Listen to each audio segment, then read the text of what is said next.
Asa, let's go, Asa. Hello everyone, welcome to Fundi Talks Student, your podcast for student champions. My name is Pure Masuku, I'm your host today. In studio, we have Fezeka Khobo, who's going to be taking us through her journey, where she started and where she is today. Hello Fezeka, welcome. Please can you introduce yourself to the viewers? Thank you, Spiro, for having me. And hi, viewers out there. My name is Fezeka, as Uspiwe have just said. Yeah, I'm a police sergeant today at Eldorado Park SAPS. Let's take it from the beginning, where your journey started. How did you even discover or decide when you were growing up that you wanted to be a police sergeant? It's very funny actually because, Spiro, I never decided. It's something that I met along the lines because I finished my matric and my parents didn't have money to take me to school to study further. So as I was sitting at home, and I thought, what can I do, instead of sitting at home and not doing anything. And then that's when I decided to go to the nearest police station, which is Eldorado Park. I inquired being a volunteer. That's when I volunteered and I became a police reservist. That's how I started then to render my voluntary service there. So it went from you identifying that you actually needed to keep yourself busy. And from there, you became a reservist. How did you even find out that you could follow such a path? Where did you get the information? Okay, like in the police station, the sector managers. The sector managers, they normally come to the community to hold meetings. That's when the announcement was done to say any person who wants to volunteer, you can come to the police station and then you volunteer. Then I got the information there. Then I went. So tell us your experience. Now you are the reservist at Eldorado police station. And today you're a police officer. So did you have to further your studies? How did you get appointed? Did the position get advertised for permanency or something like that? Did you apply? How was the experience and how are you here today? You in the position of being a police reservist? Yes.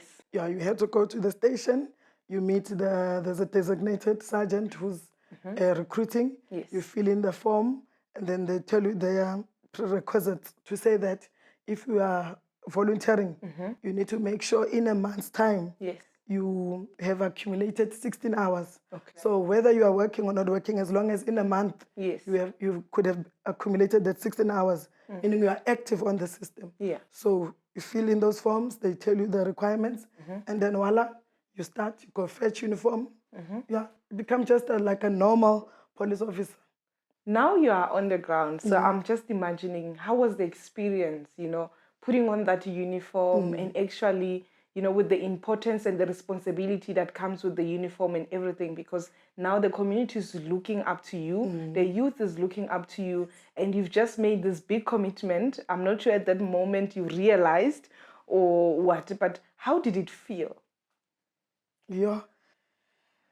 I felt so important, I felt so good, because the community out there didn't know that I was a police reservist, because when you're a reservist, you become just like a normal police officer. You wear the same uniform, same everything. Yes. You work with the permanent members to attend to complaints, to patrol in the area, to assist as normal, as just any police.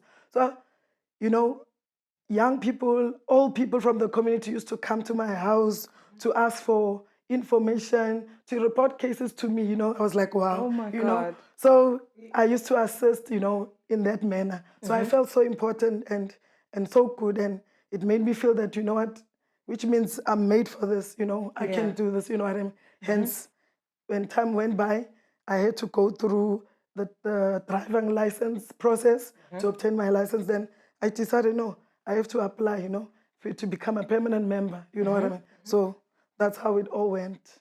So now you were seeing yourself, full-time as a police officer. You're seeing yourself as part of the community and helping people. And it brought so much joy and pride in you. Yes. And take us through your journey of becoming a permanent employee. And obviously I hear that you had to go apply for a driver's license so that you can easily move around the community and all Yes. of that. How did you become permanent? Take us through that journey. Okay. As I told you before, I was volunteering. Okay. And then when you volunteer, it becomes easier Yeah. for them to recognize you, you know what I mean? And you also get experience. And when the opportunities arise, Yes. you are the first person to know you. You're the first person that they can, you know. Yeah. Yes. So when I was there volunteering, that's when I got this information to say, you can apply, and then the posts were out. Yes. I applied, and then I was called for interview, went through the interview process. Once I passed the interview process, I was called to go to the physical part of the process. Yes. I passed that physical, and then after that, then I went to the health process Yes, where yes. you get taken to the doctor to be checked, if you are physically fit and well. I passed that, then only then we had to sign the memorandum of agreement, and then you had to wait to be taken to college. That's the Wow. process I went So, through.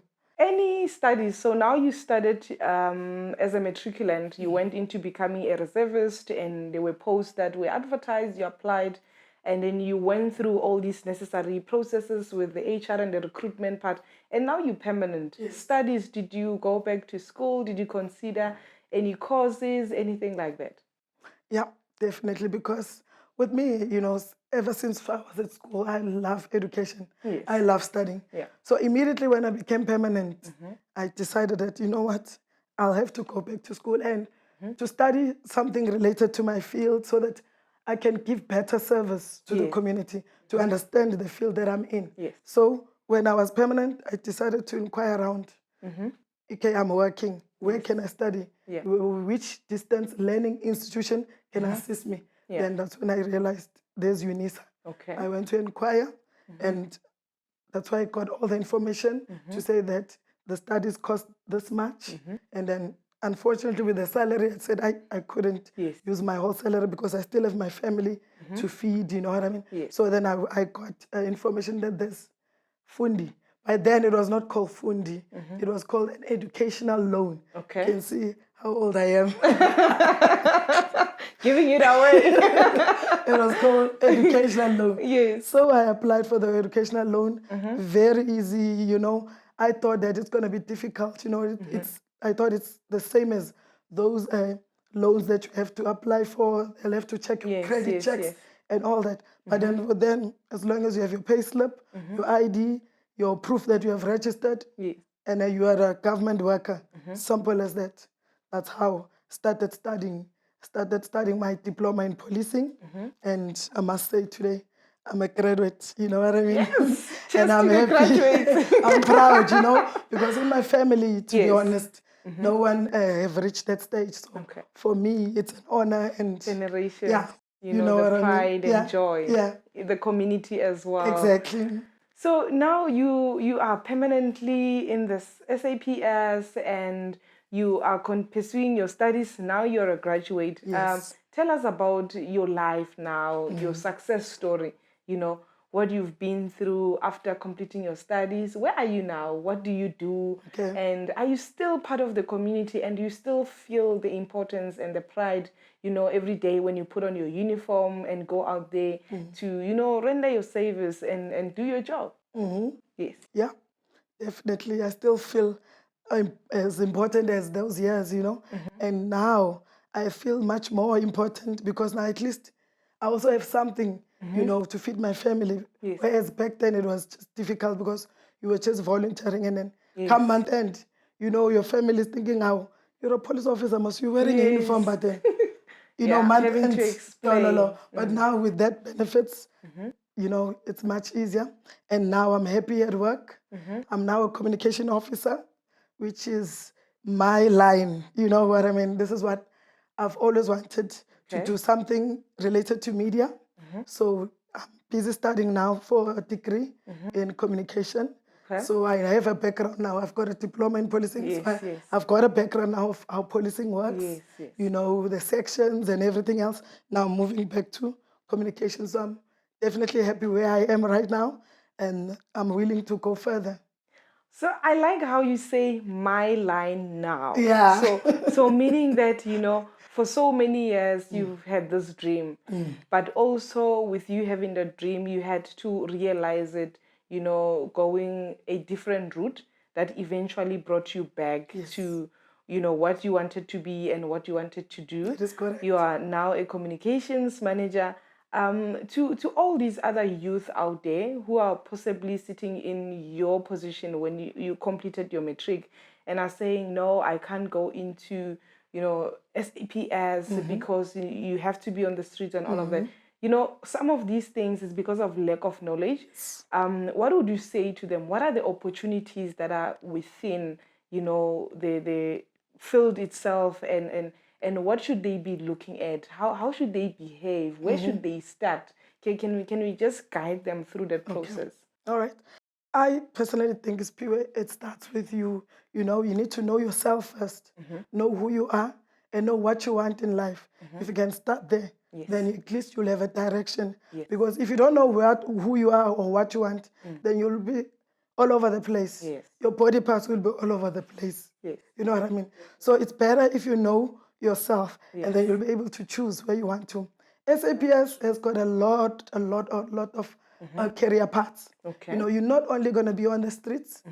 Okay, you'll be on the streets if you only have matric, because other departments require to have a qualification. You can be working in the HR, can be working in the finance, as long as you've got those qualifications. So if you know yourself, you can go into SAPS, and then whilst you are there, you empower yourself through education, you study, and then you can go into the field which you want to venture into. Like myself, I'm now currently in communication, but I'm studying communication as well. You understand? So you can do what you love as long as you know who you are or what you want. So it's all about you. It starts with you. The humble beginnings. And also making sure that, with whatever exposure you have and resources, you still get to where you want to be. It doesn't have to be in a private corporate, in the private industry out there. You can do it within. It's true. It's very true, Spirit. Now, you mentioned that you went through your studies, so you managed to pay for your studies through an educational loan. Yes. How did you feel at the time taking that education loan?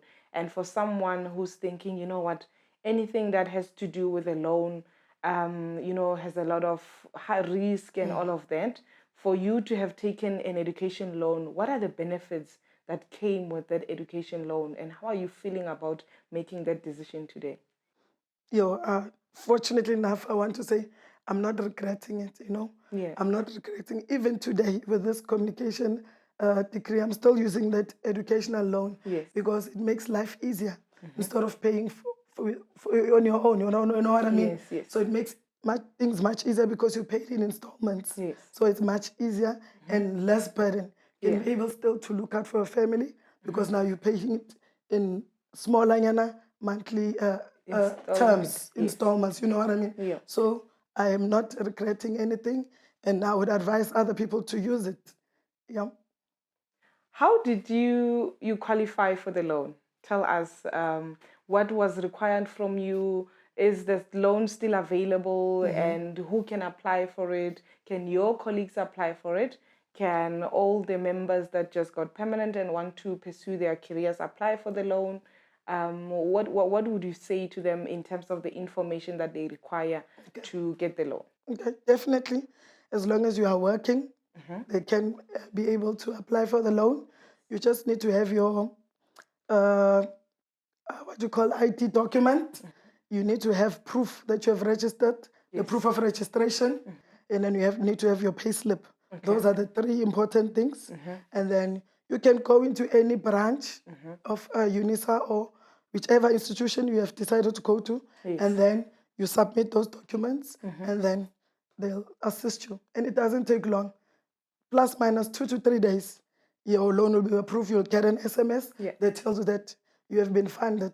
So you can also get gadgets as well. Your laptops, your cell phone, in order to make your study easier. Because it's mostly studying from home. So in order to submit your assignments, you also get a loan for your gadgets as well. So it's easy. Life is easy these days with Fundi. Sounds very helpful. Sounds very, really helpful. Now let's kind of go back to the youth, right? you from the beginning of your journey becoming a reservist. There's someone right now whose passion is to be into the SAPS and they don't know how. Can we give them a word of advice how they can go about it? Okay. Second to that, a word of motivation. Sometimes as people, when we are looking at things from afar, it seems and looks very easy. What are some of the challenges that you went through that you would say to someone, you know what, this is a time in your life where you need to be strong, where you need to know who you are, where you're going, because challenges are always going to be there. So what are some of these challenges that you've encountered, and how would you motivate the youth to also follow the path that you followed, especially if their dream and their aspiration is to be in the same field? Okay. Challenges are there. Challenges are always there. But to have, what do we call, a supportive family, because for me personally, I had a very supportive family. I still have a very supportive family, which is my mother and my father, because in whatever path I wanted to take, they were always there for me, supporting me, even though it was not financially, but they were there for me, throughout. So I'd say to have a supportive family is a benefit. And also, if you've got challenges, just think of your family and think where you want to be, and then those challenges, you can easily, Maneuver them. maneuver, you know what I mean? So those two for me has really worked for me. Yeah. Word of advice, how do they follow the same path as you to get into where you are today? Okay. You just need to have a matric and a driver's license. And then if there's posts, and to know how or when the posts are out, you can go to your nearest police station. You can go to the human resource office, and then you find out when the posts are out. Then you have that matric and driver's license. You apply, and then you'll wait for a response. Or if you can't go to your nearest police station, you can go into their website, the SAP's website. That's where you get all the information regarding the post, and then you apply. Lastly, before we close, I just want to ask you this question. How long did it take you to get here? The reason I'm asking this question is because in most cases, some of us want things to be quick, to happen as fast as possible. So how long did it take you to transition from now you've been a reservist to being permanent? And what role did you occupy after your permanency? And how long did it take you to be a communications officer today? And how long have you been in the role? It has been a very, very long, tough road to be here. Eventually, sometimes you're thinking, I'm sure maybe I'm not going to get there, the way it took. But it was very long. But with perseverance, and motivation, you become, because it took me around plus minus 12 years to be where I am today, because the vision I had was to become a communication officer. So through working shifts, in and out of shifts, up until where I am today, it has been very rough. I don't want to lie to you, but, through perseverance and trusting in your dream, I'm here today, and I'm very happy to be here, and I'm still going strong. When you see me tomorrow, you'll be saluting me. I'll be the brigadier, So that's where I'm heading at now. The future. The future now is looking very bright. Wow, this is very inspirational. I'm even getting goosebumps, So in closing, I think this is a very, very beautiful journey that you have gone through, obviously with its own trials and tribulations. But what we are getting from you, with it all you need to know is who you are. You need to know what you want in life. It doesn't matter where you started, as long as you still have the vision, you still have a dream, that you are chasing, and you can catch it. It's never too late. No matter how long, and the delays and everything else, and everyone who you cross path with, just always remember that where I'm headed is there. This is my final, this is my milestones, and appreciate, and also support of the family, some support of friends, colleagues, and all of that is very key and important in the role. So any matriculant out there who's got a wish to be in this field as you, here's an advice, go and check out, visit your nearest police station and find out, how you can be of assistance. Maybe one day also you'll be sitting here with us and telling us about, how you watch the podcast and how you were inspired by Fezeka's story. And from us to you, we will keep giving you the stories that will change your life, that will inspire you, and make sure that it enables you to follow your dreams. You can be the first in the community, first in the family. You can be first in everything as long as you put your mind to it. Cheers. See you again next time.